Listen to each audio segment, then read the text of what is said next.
Rebirth of the demon God episode 5 में हम लोगों को दिखाया जाता है दीशी तियान मतलब कि मोफैन अपनी पूरी कोशिश कर रहा था उस गोल्डन सर्कल से बाहर निकलने के लिए। और ऐसा करने के लिए वो अपनी डिमोनिक एनर्जी को अपने शरीर से बाहर निकाल रहा था। उसके मास्टर के पसीने छूट रहे थे ये सारी चीज़ें देख करके, और वो कह रहे थे अपने मन के अंदर कि अगर ऐसा ही चलता रहा तो सारी चीज़ें बिगड़ जाएंगी। वो अपनी डिमोनिक एनर्जी को बाहर निकाल रहा है ताकि वो मेरे सीलिंग सर्किल को पूरी तरीके से ख़त्म कर पाए, और अगर ऐसा चलता रहा तो उसकी बॉडी पूरी तरीके से टूट जाएगी। फिर वो अपने सीलिंग सर्कल को वहाँ से हटा देते हैं और मोफैन काफ़ी खुश होने लगता है क्योंकि उसके ऊपर से उसके मास्टर ने सीलिंग सर्किल को हटा दिया था। तो फिर मोफैन आगे की ओर तेज़ी से बढ़ने लगता है अपने मास्टर की तरफ और कहने लगता है, बूढ़े इंसान अब मरने का वक्त हो गया है। मोफैन के मास्टर अपने हाथ को गोल्डन ऑरा से कवर कर लेते हैं ताकि मोफैन की डिमोनिक एनर्जी से उन्हें ज़्यादा कुछ ना हो। मोफैन तभी आकर के उन्हें दांत काट लेता है ज़ोर से। तो फिर मोफैन के मास्टर तियान सुआन दीगू राइस को इस्तेमाल करते हैं और मोफैन के मुंह पे ज़ोर से मारते हैं स्ट्राइक कहते हुए। मोफैन के शरीर से बाकी की डिमोनिक एनर्जी निकल जाती है उस स्ट्राइक की वजह से।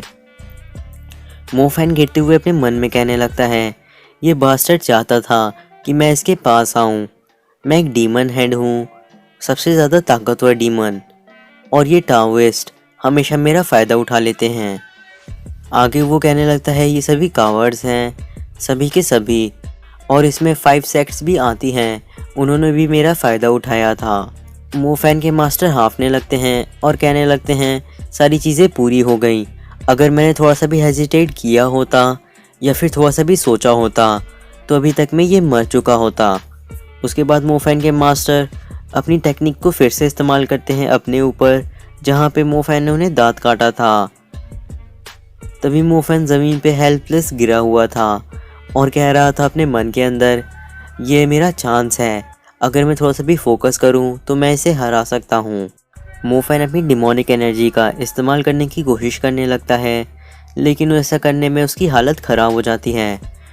और तभी उसके मास्टर मोफैन से कहने लगते हैं कि तुम पूरी तरीके से थक चुके हो, और अगर तुम थोड़ा सा भी कोशिश करोगे डिमोनिक एनर्जी को इस्तेमाल करने का तो तुम पूरी तरीके से अपने आप को मार दोगे।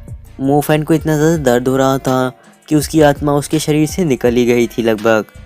उसके बाद मोफैन कहने लगता है अपने मन के अंदर, मुझे दूसरा चांस दिया गया लेकिन मैंने उसे इसी तरीके से वेस्ट कर दिया।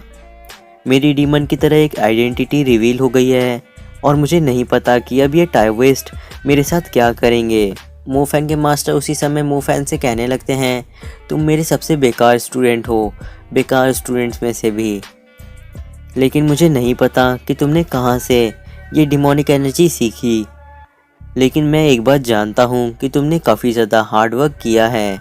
आगे वो कहने लगते हैं कि तुम सबसे ज़्यादा कमज़ोर हो, इसीलिए बाकी लोग तुम्हें बुली करते थे, लेकिन तुमने कभी भी हार नहीं माना और एक डीमन बन गए। डीमन हेड दीशी तियान हार चुका है और मारा गया। 5 सेक्ट्स ने उसे मारा था और अब वो बाकी सारे डीमंस को भी मार रहे हैं। अगर उन्हें पता चला कि तुम उनमें से एक हो तो मैं तुम्हें नहीं बचा पाऊँगा।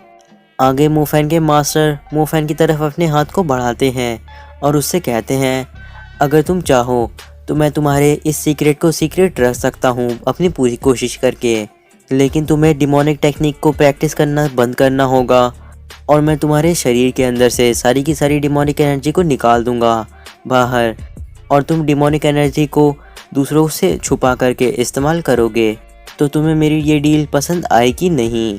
मोफैन अपने मास्टर को देखते हुए काफ़ी ज़्यादा अजीब तरीके से सोच रहा था कि ये बास्टर्ड पागल हो चुका है क्या पूरी तरीके से, ये मुझे बचाने की कोशिश कर रहा है।